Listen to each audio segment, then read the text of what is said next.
What is up, guys? Again, NotTheWorst here, bringing another Black Desert online video, and today we are revisiting a previous endgame PvE guide.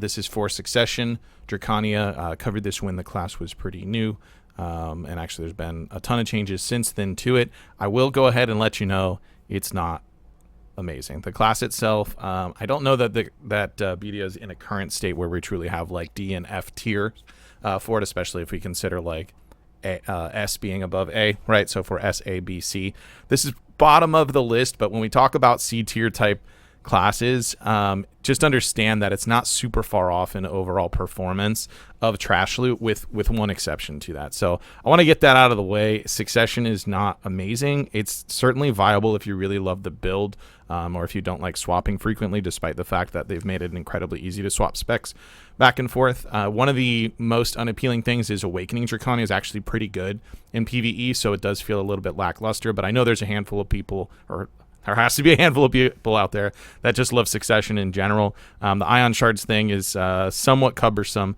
more so in PvP and PvE. Your rotation is going to kind of build around what you're doing with that. So yeah, we ironed it out. I'm going to let you know now, she's problematic at Hex because of the amount of pre-buff skills that this class not necessarily requires, but wants in order to perform well.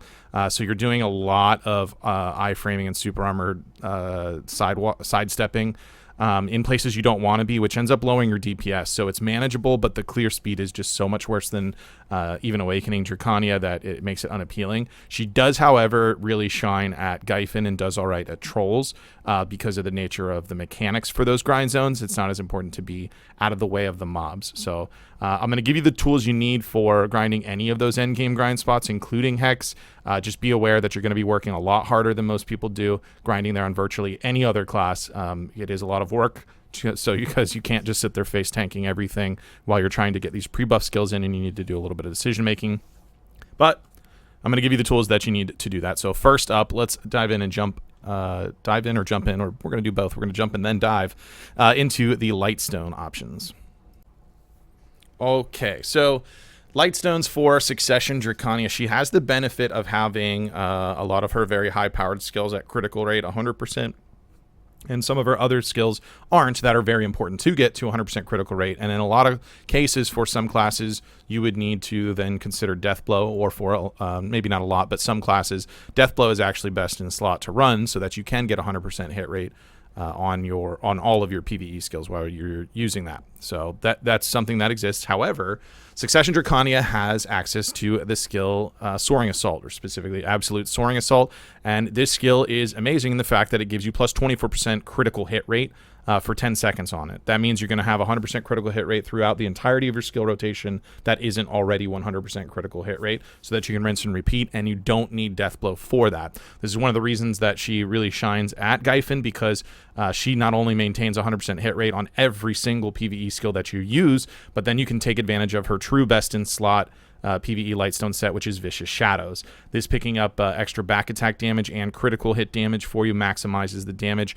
Places like Gyfin, you're hitting nearly 100% back attacks, 90% if you're still learning back attacks on these. But yeah, it's really, really powerful with that setup. Her big boy skills hit very, very hard. Rift Bolt Strike and things like that hit really hard. You're always critting. That one's 100% crit rate anyways with it, and you're going to get this extra damage squeezed out with very little other option to actually fill in those slots.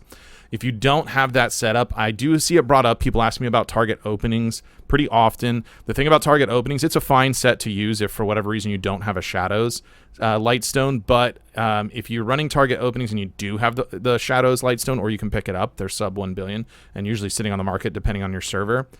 Just get that. Vicious Shadows is superior to it for sure. Is in raw damage, so it's definitely a better option. But if you want to run target openings, or maybe on your server it's different and you actually can't get access to a Shadows Lightstone, then that totally makes sense. You can run that. Outside of that, you can consider some of the options for the wilds, running like the Demi-Human one at Trolls, or Kama Sylvia Monster one at Gyfin. If you're at Hex, unfortunately, you don't actually have that option. They're actually an animal or a beast type of mob, so there's no subspecies, the wilds, for that one. And the raw AP wilds is very unappealing because you're going to be at AP cap in the Elvia zones. And again, no reason to use it at Gyfin. It's only a 70% cap. Elvia is 5% cap. Gyfin's got comma damage, so you don't really want the raw AP one. So you could fill in the blanks with either of those, or if you want to use something else that's like raged mark lungs, or marked rage lungs, squeeze a little extra accuracy if you need it, or a little bit of flat AP here and there along with some accuracy. Those aren't terrible stones or slots to use as alternatives. Ultimately, you do want to pick up Vicious Shadows. That may require waiting for a while to actually win a strike off of your pre-order, depending on your marketplace, but those run for about 5 billion. If you're on NA, the last I looked at the Shadow Stone, they were going up, but they were floating around 700 mil and sitting on the market around 700 to 800 mil. My understanding for EU, at least from what some of the stream chat told me previously, is that they sit on the market for just a couple of 100 mil at any given time, so they're very obtainable there. Other markets I'm not familiar with, so you'd have to check and see, but I highly recommend that if you're going to take the plunge in PvEing with Suck Drakania. So with our Lightstone set covered, let's go ahead and talk about our crystal setups. All right, so talking about crystals, if you're familiar with any of my other endgame PvE guides, then you will have seen these sets before. They are very familiar in that regard because we don't have a ton to choose from since we're just talking PvE. So the first one we're going to look at is the general PvE application in this. This is going to work just fine if you are at, say, Gyfin or any non-5% 5% AP cap type rate. We don't really need specific extra ones. We want to just go ahead and maximize whatever we can for raw damage. So something you may notice in here, we have Olicus crystals entered in, and I know what you're saying, well, those are human damage. What effect is that going to have at these zones we're talking about, Gyfin, Hex, and Trolls? The answer is the attack speed on it can be pretty beneficial, particularly to classes like Suck Drakania, where your skills are significantly slow as far as the time it takes to actually perform the animation on it. Something else you can consider doing more specifically for Gyfin, you could swap those out for a couple of power crystals and pick up just some raw extra AP. It being a 70% AP cap means it's not really a hindrance to add more and more AP, whereas the other two spots, Hex and Trolls, it absolutely is terrible putting more AP. They're effectively doing nothing for you there. So if you want to run those instead of the Olicus, you certainly can. Just to squeeze a little extra AP if you're at Gyfin. And honestly, if you're PvE grinding on Suck Drak, Gyfin is where I completely recommend you be, probably the entire time, maybe Trolls. But yeah, feel free to swap those out for power crystals if that suits you. If you are grinding somewhere else where we're talking about AP caps, and this is definitely beneficial for this particular class at Hex, we have this AP cap crystal set. Now, something you're going to need to do is calculate out what your total AP is for that particular grind zone. So we're going to use Hex as the example since she has the most difficulty there. Hex has an 898 AP cap, so you need to go into your My Stats, take your total AP for your succession hand, add that to your damage against monsters, and see what your total is with all of your buffs, drafts, skill add-ons, and all that applied on top of it. That total number, if it's at 898 or higher, it doesn't need to be any higher than 898 because you're only getting 5% of the additional AP after that. So because of that, we don't have the need to stack on more AP in this build. So although we still maintain the Rebellious and Corrupted crystals, so we have our extra damage there, a little juicy AP on top of the extra damage in our Rebellious Spirit crystals, this is going to help us hit those AP caps if we need them, at least for my gear. You might be in a position where you don't need those. You could consider dropping them for something more defensive if you wanted to, specifically the Rebellious, but because they have HP, they can already be beneficial. This allows us to get some extra space by dropping off the Olicus set here, and then you can see we dropped as well the Elcars. We don't need the extra hit rate for this zone. We're already hitting 100% hit rate with our setup, so we're going to just go with a set of Hooms to give us a little bit more defensive positioning in this zone. It is beneficial to have that. She has a 10% heal in her Robums. That means more HP is more HP healed with it. Hopefully you're not having to stop to use that in the grind zone, but as you'll see, Hex is somewhat problematic with this class. If you're not familiar with the zone in general, it can be a little bit tough. So that's something to kind of consider. Obviously, you can mix and match to what your total AP amounts are. You do need to calc that out. Make sure your hit rates are 100%, and then you want to be as close to your caps. Trolls is 920, so a little bit higher than Hex, if that's the zone that you're going to go with. So keep that in mind when changing these crystals. If you are not sure what to go with, or you're just undecided on what route, just run the general PvE set. It's going to be just good all around. Yeah, you might actually be ending up over the AP cap, but it's going to work just fine for you if you're just not sure what to run in general. So that covered, let's go in and talk about skill add-ons. All right, so before we dive in and start taking a look at each of these individual skill add-ons, I want to just give a little caveat like I always do when we talk about these in various guides. Your skill add-ons should coincide with your skill rotation so that you have the correct buffs up at the correct time. You need to pay attention to things that are overlapping. If you have a tier 2 in one spot and a tier 3, that's going to matter, or just having them on 2 different skills. Why that's important is because a lot of times you're going to use this guide as kind of an outline to give you an idea of what you want to do for this class, and then kind of make it your own over time. True end game grinding is not necessarily following a skill rotation to a T, but more so kind of an outline, and then a little bit of heads up play with what's off cooldown and what makes sense at any given time. That's kind of taking it to the next level for this guide. And any of the guides, we give you the kind of that outline of what your end game skill rotation is. It's seamless so that you can go from top to bottom. And these add-ons specifically coincide with that rotation. If you're going to change up the add-ons, your rotation should reflect that as well, and vice versa. If you're going to change up the rotation, your add-ons are going to reflect that as well. So just keep that in mind as we look at these. So first thing, we've got a really nice tier 3 add-on, and our heaviest hitting skill period has 100% critical hit rate on it already, and that is Brimbolt Strike. So we're going to put our plus 30 monster AP and 10% attack casting speed on this. Something to keep in mind, you could potentially go for like critical hit damage or back attack damage at 5% if you are in a position where you are already at the AP cap without that skill add-on there. So depending on your gear, that might be the case. If you're at Hex already hitting it, adding an extra 30 monster damage does absolutely nothing for you. In that case, personally, because Drakania is not super amazing at getting back attacks at Hex, I would probably, in that scenario, go a 5% critical hit damage on it, which is a lot more extra damage on Brimbolt Strike specifically, and really nice to have in the rotation for the skills that come after it. So good choice there to run it. And then, of course, if you do need the monster AP, picking up the 30 there. You may also be in a situation where maybe the 20 monster AP off of a tier 2 add-on works for you, and by all means, run that. You can see we have it on Abyssal Fang, the same setup but in tier 2, and that's extra AP 20 and attack casting speed. As you'll see in the skill rotation, that skill gets used very early on in the kind of setup portion of that skill rotation. So that's where we pick that up until we start doing the heavy hitters with the extra damage on there. We see critical hit rate is actually on here more often than you normally see it in some of my other class guides. And the reason for that is because of the skills that have non-max critical hit rate being, we want to make sure we do have that max up no matter where we are in the skill rotation when those are there, while we have our buff from Soaring Assault on, to ensure that everything in her skill is 100% hit rate. If you're in a position where you don't have that critical hit rate buff up alongside Soaring Assault, a lot of these skills are not hitting 100% critical hit rate, in which case your Vicious Shadows is actually going to pale in comparison to what you could be doing with Death Blow. But we want to keep that Lightstone set freed up from Death Blow so we can get the maximized damage out of Vicious Shadows, which is why the critical hit rate is so important. These do overlap a little bit. It just makes sure that it's maintained critical hit rate all the way throughout.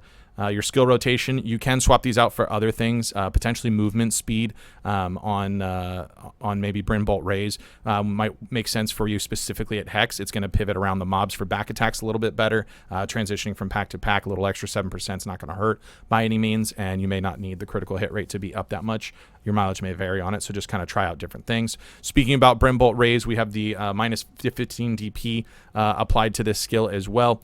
This skill, you'll notice when you use it, it's got a very, very broad hit range on it, and this is why we want things like minus DP on here. If you need additional hit rate, this is also a great skill to apply your evasion debuff, minus 4% evasion debuff as well, and that's because of the range of mobs it's going to hit. It's got a very large vacuum area, really great AoE, and unlike your plus buff skills for add-ons, the debuff add-ons have to hit the mobs to be relevant, and those are going to be your minus DP, and if you need it, the minus evasion rate. Those need to hit all of the mobs there to be applied. If you're running still need more hit rate, you can put on something like plus 4% accuracy. In that scenario, you're just self-buffing, so you only need to hit one of the mobs, and you'll get that 4% accurate, whereas the evasion debuff, all mobs need to be hit by that attack in order to get it.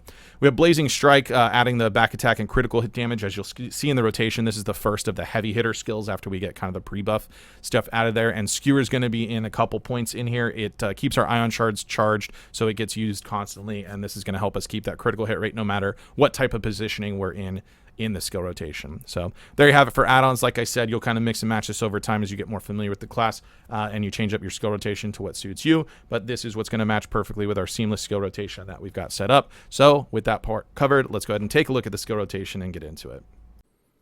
Okay, so now we get into the meat and potatoes, the actual skill rotation. So you can see on the screen I've got 2 setups for you. We have the actual skill names and icons for those, and if you're a PC player and you just want the skill inputs, we have that on the right side. Also has the icons for you, so you can kind of get familiarized and actually learn what the skill names are if you decide to try out this spec for any amount of time.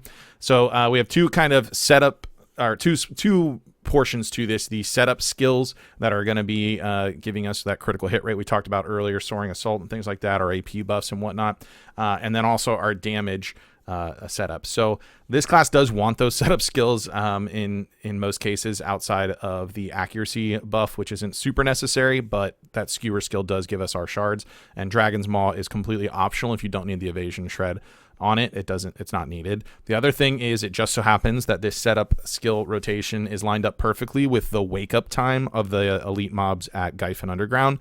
So you can go through the whole thing. It would then include Dragon's Maw as well, and that's when their defense buff goes away, where you can apply full damage, and we'll go into the damage setup. If you're at Hex, this is where you're going to want to play a little bit more heads up. I strongly recommend making sure your hit rate is built so that you do not need Dragon's Maw to be used for the evasion debuff. Number 1, hitting multiple mobs with it can be somewhat problematic, and number 2, it slows you down as it is unprotected, and you're going to see that it's a little squirrely to try and fit that in at Hex. If you need it because you have to have the hit rate, then by all means do it. Just make sure you're applying it to the elite, because that's where it's really going to matter, since when they die, they deal damage to the other mobs around them. So keep that in mind. First up, you're going to see we have Refraction paired with Soaring Assault. That is because in order to use Soaring Assault, you have to use Refraction before it, no matter what. It's fine because that's kind of your engage, so you'll just kind of iframe in, and then you're going to hit left mouse button. It's got 2 hits for there. It's super armored, and that gives us our very, very, very important 24% critical hit rate. Then we're going to hit just a Brimbolt Raise here. That is going to give us a little bit of Ion generation there. Then we go into Embers, which is our AP buff skill. Abyssal Fang, also Ion generation directly after it. Very quick skill that goes in, so that fits pretty nicely. Then we get Skewer, which gives us our accuracy buff, as well as some Ion charge there, so we're going to be pretty loaded up on that. Then we're going to put in our Omni Slash, and then if you need it, the Dragon's Maw, which will give us the evasion debuff. Okay, so the setup skills, they actually go pretty quickly. I know that looks like a lot of skills to use for setup. 1, it is in comparison to other classes, but 2, it actually goes pretty quickly, so it's not that big of a deal. And then Dragon's Maw if you need it. The Dragon's Maw, as you can see, is a little bit slow there as well. Like I said, I recommend not needing it and trying to work around the hit rate, and you pretty much would only use it then at Gyfin just to kind of fill in that space right before. Otherwise, you go into your damage a little bit too early, and you won't get full damage for it. So once you've completed that, you're going to have all the Ions in the world that you want, and you will actually go into your damage. That starts with Blazing Strike, and then we're actually going to go into another Brimbolt Raise, and then Embers again, just to reapply our AP buff, just to make sure that it's going to be there for everything. And then the big boy, Brimbolt Strike into its flow there, which is just absolutely massive. Then you're going to hit Sundering Claw, which is one of the newer succession skills that was added later on. And I actually don't typically need this even for Hex, but you may depending on AP. But for cleanup, you can do just Markethan's Flourish into Markethan's Dominion. And to note, if you need to get out of Dominion quickly, because you can see it kind of lingers that super armor and you can't move iframe or anything out of it, you can actually use Abyssal Fang there, and it will cancel out the end of Dominion. That's just in case you need to get up from the mobs or you want to transition or whatever. You can just throw an Abyssal Fang right there, and then you'll get directly out of it. If for whatever reason you need to, you can actually go into additional skills before, but you rather than that, you want to reapply your setup skills, because all your buffs are going to be virtually down, and that critical hit is very important, more so than anything else. So that is the total rotation for it. As I said, you're going to mix and match a little bit as things become off cooldown, specifically Hex. If you're at Gyfin Underground, you'll find that this goes top to bottom without issue. And just want to reiterate that Dragon's Maw is completely optional if you need the hit rate. However, I only mean that it's optional if you don't need the hit rate. Like if you do not hit 100% hit rate, there is no other stat that is as important as your hit rate when you're talking about PvE. I know sometimes people think like, well, I'm at 97% hit rate for these mobs, that's good enough. No, your DPS falls off drastically when you're just flat out missing mobs. And keep in mind, if it's 97%, that's per hit. They each have their own individual roll. So if you have a skill that hits 5, 6, 7 times, whatever, that 97% roll is happening 5, 6 times. It's not a single roll for all of the skills, which is bad in some ways because you'll have multiple rolls, and good in other ways because if you did hit the 3% roll, then all of those hits would miss, right, which would be terrible.